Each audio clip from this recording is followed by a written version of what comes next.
Bienvenidos a su programa Bitácora Mexicana, este espacio de absoluta libertad de expresión, de debate y de reflexión de la televisión pública. Su amigo Porfirio Muñoz Ledo. Hoy tenemos a discusión un tema muy grave para el país, que es el del abasto de alimentos. Implica el sistema de producción, de comercialización, que se ha venido convirtiendo en un problema de proporciones mayores y que amenaza con el futuro de los mexicanos. Le hemos llamado el programa Soberanía Alimentaria. Ocurre que en las leyes, en la Constitución, en los discursos, hablamos del derecho a la alimentación, pero ¿cómo se garantiza ese derecho? Hace unos días se celebró. ¿Cómo se garantiza en la práctica? México ha perdido gran capacidad para satisfacer con sus propios productos las necesidades de la gente y hemos acudido crecientemente a la importación, lo que nos hace terriblemente vulnerables. En las sociedades antiguas lo primero era que la gente tuviera su alimento, si no, no había país soberano. Imagínense en una guerra donde un país está aislado, si no tiene la producción de los alimentos necesarios, está muerta su independencia. Y ese es el problema de México. Hubo un foro muy recientemente en la Cámara de Diputados, en la que estuviste en la organización. Quiero presentar a Jesús Guzmán. Él es ingeniero agrónomo de Chapingo, actualmente es investigador del Centro de Estudios para el Desarrollo Rural Sustentable y la Soberanía Alimentaria, ha sido asesor de varios gobiernos de los estados y ha trabajado en programas como DICONSA, que tienen que ver con el abasto de alimentos. Jesús, ¿de qué se trató ese programa que hubo recientemente? Sí, el foro fue con la intención de juntar académicos, representantes de organizaciones civiles y legisladores, porque participaron senadores y diputados, para discutir toda la problemática alimentaria ante la reciente aprobación del derecho a la alimentación que está reconocido ahora en la Constitución. Sí. El objetivo era ver qué problemas tenemos en materia alimentaria, desde por la gente que no puede consumir suficientes alimentos, que está en situación de hambre, que está creciendo a partir de lo que se llama la crisis alimentaria mundial, de la gente que está malnutrida porque se modificaron sus dietas y ahora tenemos problemas de obesidad, de sobrepeso que está reflejando en diabetes. Entonces, unos comen demasiado y mal, y otros no comen. Y otros no comen suficiente. Hablamos que hay en el país en los últimos 5 años más de 6 millones los que ahora no comen suficiente. Y la publicidad comercial no tiene mucho que ver con eso. Totalmente. La publicidad... Entonces, por eso la televisión al servicio de la comida chatarra. Sí.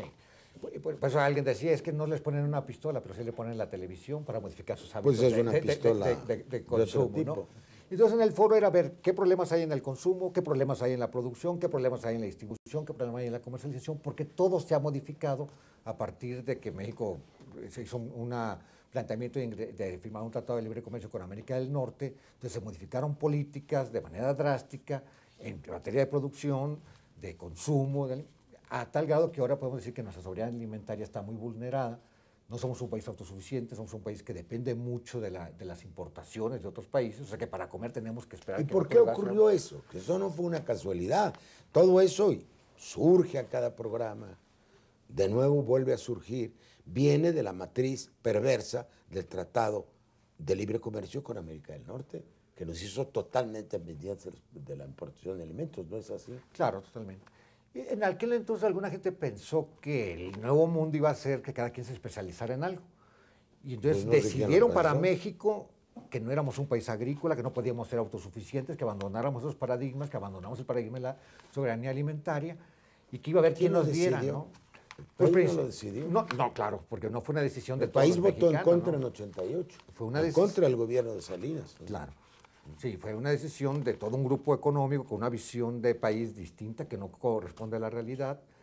Ningún país ha logrado fortalecerse en su sector agrícola abandonando el principio de la autosuficiencia. De hecho, nuestros socios comerciales, Canadá y Estados Unidos, ellos se han mantenido como países soberanos, ellos siguen apoyando su agricultura, ellos siguen siendo autosuficientes. Europa, el tema de la subsidiación agrícola es el tema central de la negociación económica internacional. Quiero presentar a nuestro amigo Emilio Romero. Él es también maestro de desarrollo rural, estuvo en el Centro de Estudios del Tercer Mundo, donde nos conocimos, el doctorado en Ciencias Sociales de la UAM Xochimilco y tiene como líneas de investigación fundamentalmente la economía agrícola y el cambio tecnológico.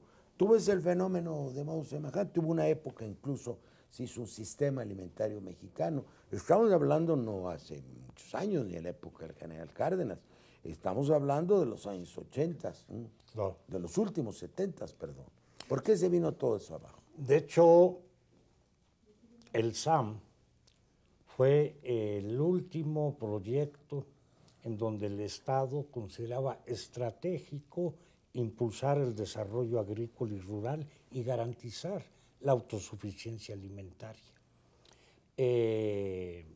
Este cambio de enfoque obedece a la crisis de la deuda externa, a la adopción de las políticas del Fondo Monetario Internacional, en donde se cambian paradigmas.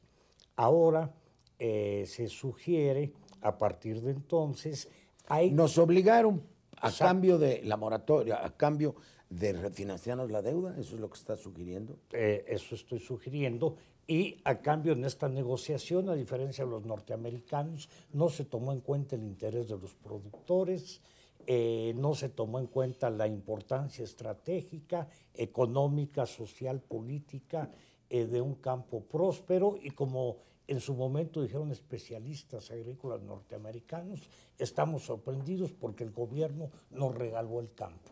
Es decir, a partir de ahora, México se va a volver un mercado cautivo en donde canalizar los excedentes alimentarios. Pero fue traición a la patria, perdón, es que la gente...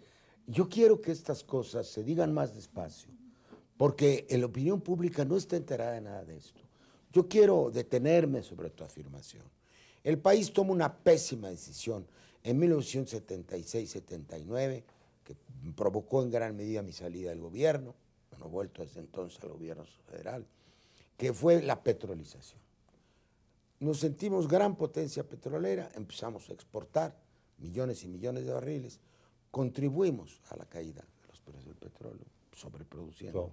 Y entonces dejamos que el país se endeudara. Teníamos tanto petróleo que el país se endeudó, subieron las tasas de interés después, porque había habido exceso de capital financiero, los famosos petrodólares, y entonces se empezó a negociar la deuda a cambio de concesiones. Entonces ese gran instrumento de nuestro desarrollo, de nuestra soberanía, que iba a ser el petróleo, se convirtió en nuestro cadalso, porque al caer los precios quedamos pero entrampados. Entonces, ¿cómo nos fueron imponiendo y en qué años esos cambios en nuestro patrón de crecimiento económico y en la relación de la economía agrícola con el resto de la economía? Si eso se agudiza el problema de desatención al campo a partir de 1982. La crisis de la deuda, la necesidad de sacrificar el crecimiento para pagar los intereses de la deuda y el cambio de paradigma, como ya se mencionó. Entonces esto empieza en el gobierno de la Madrid. Así es. Y se acelera con el ingreso de México al Claro, GATT. que es la continuación. No al GATT, al NAFTA.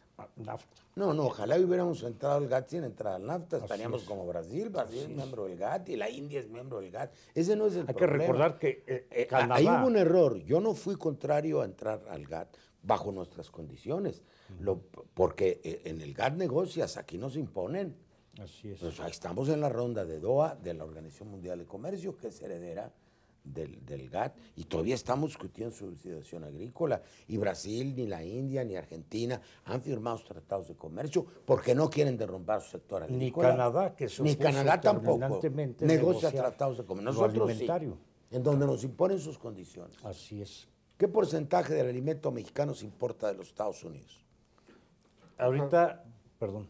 Sí, casi más de un 40%, ¿no? Y en algunos productos, por ejemplo, el trigo más de la mitad, en el arroz casi el 80%, la soya y todo el complejo para los aceites, el 95%, el 40% de la carne de cerdo, la carne de res un 20%, y el maíz casi una tercera parte de las necesidades del país. El maíz casi una tercera parte. Sí, de lo que necesita el país es importado, ¿no? Entonces es una dependencia Sí. grave y muy peligrosa para la seguridad ¿Y alimentaria. con qué del pagamos? país. Con las remesas. Con las remesas, porque se decía que íbamos a importar, que a partir de la importación de ciertos productos en los que somos competitivos, el jitomate, algunos frutales, pues íbamos a compensar, pero no es cierto, la balanza ha sido, desde la firma del tratado ha sido deficitaria. Además, un año no tuvimos, y cuando baja el déficit es porque No, y los que son momentos de competitivos recesión, ¿no? son cultivos muy selectos, Claro. o que tienen un alto grado de inversión, que tienen un alto grado de irrigación también. Cierto tipo de cultivos, cierto tipo de productores y ciertas regiones básicamente son las que surten. ¿Cuántas veces podría, aquí se dijo hace tiempo, y la gente público quizá ya no lo recuerde, seguramente, cuántas veces se podría multiplicar la producción agrícola en México? Habida cuenta, si volviéramos a una política de fomento de la agricultura, habida cuenta de la extensión de las tierras, si hubiera de nuevo banco rural, si hubiera de nuevo crédito, si hubiera de nuevo fertilizantes a bajo precio, si hubiera realmente un impulso a la producción agrícola, ¿cuántas veces podría multiplicar la producción? Bueno, ha habido distintos estudios desde las universidades, Chapingo, otro tipo de especialistas, en donde se ha demostrado que si se aplica una política integral de mejores precios, de asistencia técnica, de desarrollo de apertura de científico. tierras al cultivo. Claro. Exacto. Podría México estar en perfectas condiciones de lograr la autosuficiencia alimentaria. ¿En cuánto tiempo? Y sustraernos, podrían ser 4 o 5 años. Pero dejaríamos de importar. Exacto. Sí, claro. Dejaríamos de estar parando con el cuerpo este avance de la crisis mundial de los alimentos. Nos están llamando a otro bloque. Lo que prueba que sí puede reducirse la migración. Así porque es. la gente está yendo del campo en este país porque el campo está abandonado. Es un círculo vicioso. No hay apoyo, la gente abandona el campo, se acaba la producción. Vamos a otro bloque.